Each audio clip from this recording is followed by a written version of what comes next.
શ્રી સ્વામિનારાયણ ભગવાનની જય.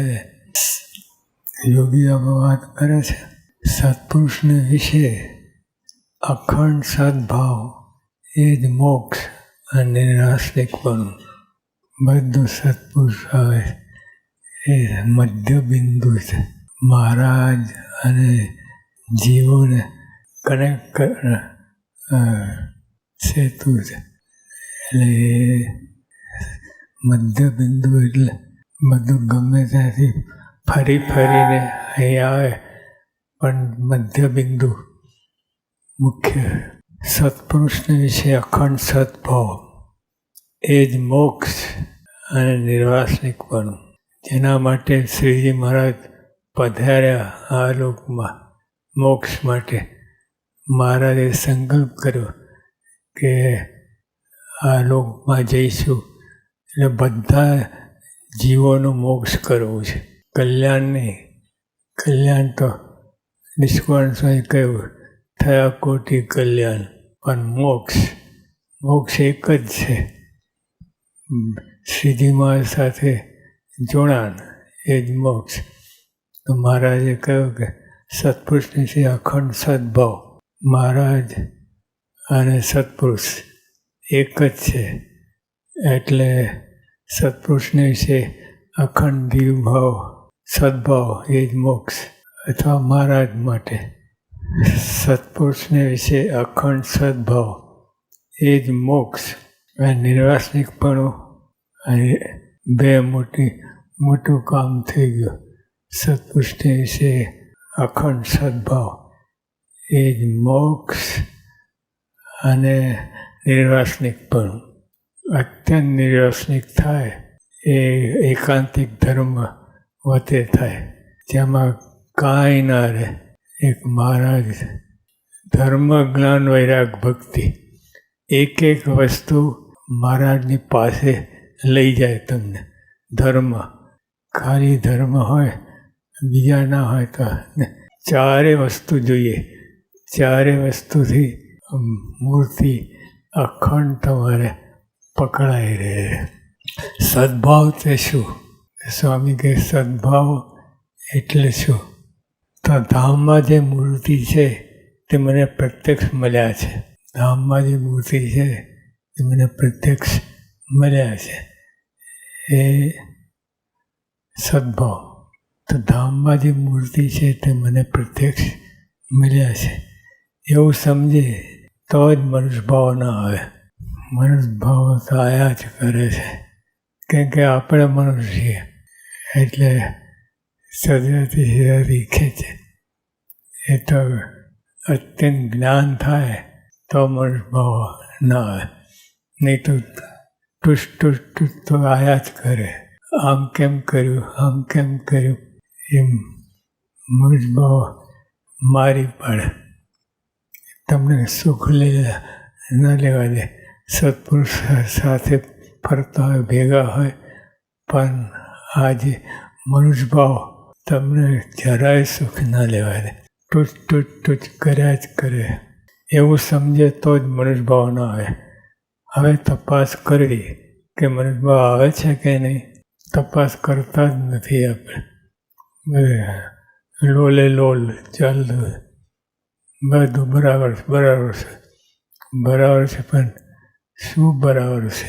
વચ્ચે કાંકરા ઢેફા આવી જાય તો બરાબર છે એ જોવું. તો મારે કંઈ એ તપાસ કરવી. હવે તપાસ કરી કે મનુષ્યભાવ આવે છે કે નહીં. મોટા પુરુષની કોઈ પણ ક્રિયામાં અભાવ આવે, તેની કોઈ ક્રિયા ન ગમે તો જાણવું કે મનુષ્યભાવ આવ્યો. અને એ જ અસદભાવ. સત્પુરુષ છે એમને ભગવાન સાથે કનેક્શન છે, અખંડ કનેક્શન છે. તો સત્પુરુષને વિશે આપણે ભગવાનના જેવા ભાવ પરઠવા. મોટા પુરુષની કોઈ પણ ક્રિયામાં અભાવ, તેની કોઈ ક્રિયા ન જ ગમે. મનુષ્ય વર્તે એટલે ના જ ગમે. એ બહુ અઘરું છે. સંપૂર્ણ જ્ઞાન થાય તો જ મનુષ્યભાવ ના આવે. નહીં તો આયા જ કરે. તેની કોઈ ક્રિયા ન ગમે તો જાણવું એ મનુષ્યભાવ આવ્યો. અને એ અસદભાવ મોટા પુરુષ સત્પુરુષ આપણા ભેગા ભરી જાય તો દીવભાવ રહે. પણ જરાક આપણને ન ગમે એવું કરે તો મનુષ્યભાવ આવે જ. માટે અખંડ સદભાવ રાખવો. એકવાર નક્કી કરી લેવું, પછી તારું મારી દઉં બુદ્ધિને. અને તો આ ચાલ્યા જ કરે. અને સત્પુરુષ ભેગા ફરતા તો જરાય સુખ ના આવે. માટે અખંડ સદભાવ રાખો, જેથી અંતરે અપાર સુખ આવશે અને બ્રહ્મ મળતા છે. શું કહ્યું? અપાર સુખ. સુખ નહીં, અપાર સુખ આવશે.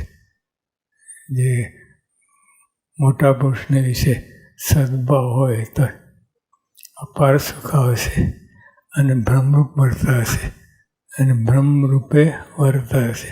બ્રહ્મરૂપ વર્તા હે તો બાકી શું રહ્યું? આપણે બ્રહ્મરૂપ અને મહારાજ પરબ્રહ્મ. આટલું જ સમજવાનું છે. ગોર ગોર ગોર ગોર ફરી ફરીને એક સત્પુરુષ ભગવાન જ દે, પ્રત્યક્ષ ભગવાન. એટલે એમાં ભાવ ફેર ન થવો જોઈએ. અક્ષરધામમાં જવાય એવા સ્વભાવ કરવા. જો ગુણાતીતાનંદ સ્વામી પણ અંત ઘડીએ જુનાગઢથી નીકળતા હતા ત્યારે બોલ્યું કે અક્ષરધામમાં રહેવાય એવા સ્વભાવ કરવા. અહીં તો બરાબર છે, મનુષ્ય રૂપે વર્તે એટલે બધું ચલાવી લે. પણ અક્ષરધામમાં ત્યાં પોલ ના ચાલે. અક્ષરધામમાં એક રંચ માત્ર પોલ ના ચાલે. સંપૂર્ણ બ્રહ્મરૂપ થયા હોય તો ત્યાં. એટલે અક્ષરધામમાં રહેવા એવા સ્વભાવ કરવાની વાત છે. અક્ષરધામમાં જાય એવા સ્વભાવ કરવા એટલે નિર્દોષ બુદ્ધિ કરવી. નિર્દોષ બુદ્ધિ એટલે આપણે માનીએ છીએ એવું નહીં. નિર્દોષ એટલે આ ફલાણા નિર્દોષ, આ નિર્દોષ હોય એવું નહીં. આ નિર્દોષ બુદ્ધિની વાત જુદી છે. જેવા મહારાજ અક્ષરધામમાં છે એવા અહીં બિરાજે છે. અહીં છે અક્ષરધામમાં છે એ નિર્દોષ બુદ્ધિ. એવા એકાંતિક ધર્મ ધારણ કરનાર પુરુષ ઓછા. એ સાધુ બધા ઘણા હોય, બધા મોટા મોટા સાધુ હોય એની ના નથી. પણ એકાંતિક ધર્મને ધારણ કરનાર એવા ઓછા. સ્વામી કહે ઓછા, પણ એક જ હોય. ઓછા બીજે મળતું આવે એવી રીતે વાત કરી. એક સમય એક જ હોય. આપણે સંત હરિભક્તોની સેવા ક્યાંથી મળે? હવે બીજી વાત, સત્પુરુષ એક જ બરાબર છે, પણ સંતો ભક્તો કંઈ જાય એવા છે ઓછા નથી.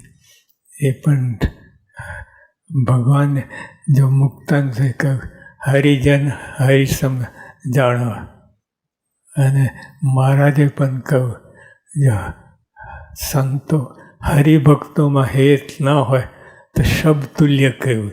શબ્દ એટલે મરદું. એટલે આ બધા બ્રહ્મકોટીમાં આપણે આવી ગયા. એટલે બધા બધા વિશે ભાવ હોવો જોઈએ. ભગવાનનો જો ભાવ હોય તો વાંધો નહીં. એ રીતે મહારાજે સંત હરિભક્તની સેવા ક્યાંથી મળે? સુરતપણાથી સેવા કરવી. સુરત બોલવાની વાત નથી. સુરતપણા રાખે. જો આપણા કેટલા હરિભક્તો સુરત ભાવ રાખે છે અને સેવા કરે છે.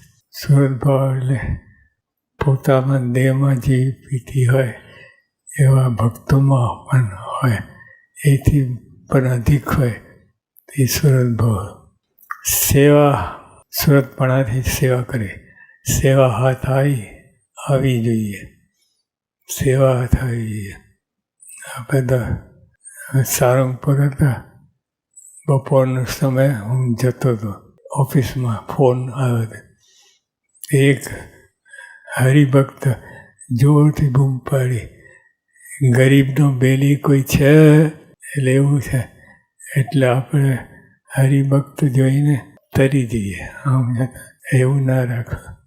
કે બધા માટે ભાવ હોવો જોઈએ.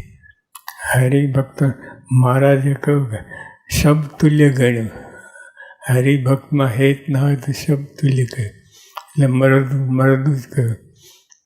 એટલે આપણે હરતા ફરતા પિંજરા એવું થાય. હરિભક્તો હેત એટલે હવે બધા કનેક્ટેડ છે.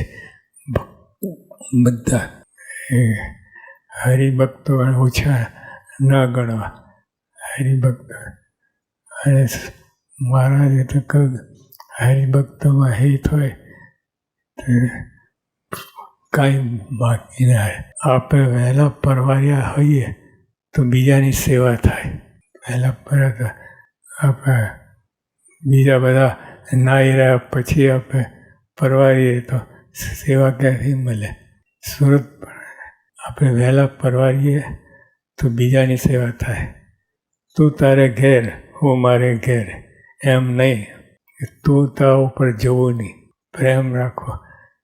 એકબીજાની ચરણ જ ઈચ્છવી. કે આમ તો જોગ ના થાય, બધાની ચરણ પણ ઈચ્છ્યું. મનમાં ઈચ્છા હોય તો આવો પ્રસંગ બને તો આપણે ચરણ માથે લઈએ. ના હોય તો ટૂંકમાં બધા એક જ છે. બ્રહ્મકોટીમાં આપણે આવી ગયા. એટલે બ્રહ્મકોટી ધામધામ મુક્ત એ કોટીમાં આવી ગયા. અને આપણે મુક્તની પંક્તિમાં ભરવું જ છે. એવો ભાવ હોય, એવો ભાવ અખંડ રાખો. ભીડો વેઠો એ જ નિર્દોષ બુદ્ધિ. ભીડો વેઠો એ જ નિર્દોષ બુદ્ધિ. મનમાં રાખો નહીં. નિર્દોષ બુદ્ધિ કોઈ બીજી ભાવના રાખે. ભીડો વેઠો એટલે પ્રેમ. હરિભક્તો માટે પ્રેમ હોવો જોઈએ. ને તો તારે ઘેર, હું મારે ઘેર એવું થઈએ. એવું ના રાખો. સહજાનંદ સ્વામી મહારાજની જય.